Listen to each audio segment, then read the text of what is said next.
Hey you! Yeah, you! If you've ever tried to grind for Yogg armor on Iron Man, you'd know how painful it is to get 300,000 hardstone collection for a full set of Yogg armor. That's why today I'll be sharing 5 effective tips that I used to get my full set of Yogg armor in just under 1 day. Make sure to watch till the end to see the most overpowered strategy. Alright, let's get right into it. So the first tip is probably the best one for early game. I recommend you mine during the Gone with the Wind event. You can use the wind compass on the right hand side of your screen to position yourself towards the wind, which will get you 600 mining speed. Since hardstone takes 1500 mining speed to insta-mine, this is a huge buff. The second tip I have for you guys is to use glaciite. Why glaciite? Well, it's easy to obtain. It has 4 amber slots, allowing for 112 easy mining speed, and the full set bonus should grant you about 50 mining speed by now.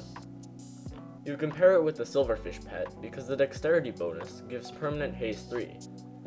For those of you who don't know, haste 3 equates to 150 mining speed. If you don't have a silverfish, then this next tip is for you. You can use an armadillo to insta-mine all of the hardstone in front of you.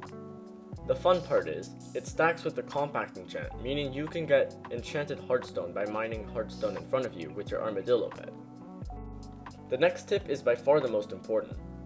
Use a jungle pickaxe. It's really cheap and can be bought for 200 sludge juice from the Ottawa NPC. It gives a ridiculous amount of mining speed, and you can drop sludge juices while mining in the jungle. It'll be useful later for Devon's armor. Mine has compact, allowing me to drop enchanted hardstone while mining. And it also has heated reforge, which is really cheap and can be crafted for 128 hardstone and a stack of rough amber, although it does take 1 day. If you're smart, you can use quick forge to shorten this time. When you're using the heated reforge, you want to be mining as deep as possible. Without a legendary bell pet, you need to stay at Y level 64, but if you have a high level legendary bell pet, I strongly recommend that you mine as deep as possible. If you're like me and are using a silverfish, then stay at Y level 64. That allows you to still insta-mine hardstone without entering the magma fields.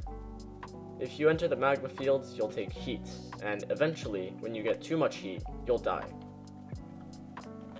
The fifth and final tip is often overlooked, but that doesn't stop it from being completely broken. If you've done nucleus runs before, you've probably gotten bob-ombs. Well, if you toss it, it'll mine out a spherical circle dropping 50% of every single drop that has been exploded. Once you collect all the drops, you can go inside of your sacks menu and craft all of the hardstone into enchanted hardstone. With all that being said, don't forget to like and subscribe if you found this guide helpful so I know to make more in the future. And as always, happy grinding!